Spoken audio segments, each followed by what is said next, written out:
data or not. So you just read the file. If there is data, you print the data to the user. If there is no data, you tell the user, oh, the specified file doesn't have any data.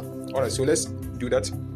So now that we said what, we've opened data.txt. So when we say this, it means our file name that we specify here, which is data.txt, and in which mode? We say what? In read mode. R stands for read as file. And we say what? Content should be equal to file.read. So whatever that we read will be updated in this variable called content. So now we're saying that if content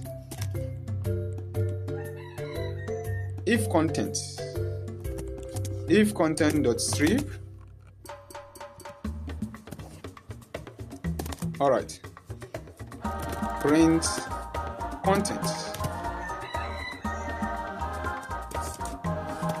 else print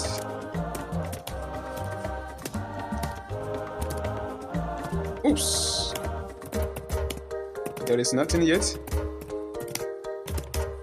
to read. There is nothing to read. Please add content.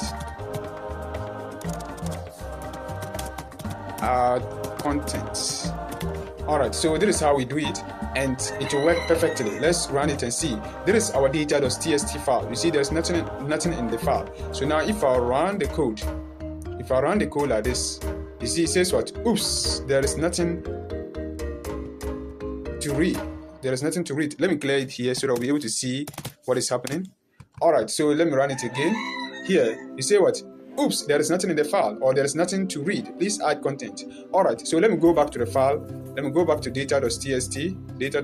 Here is it. And then add data Idrisu. Then we go back to the file and run it again. Okay, it says what? It reads them to us. You see,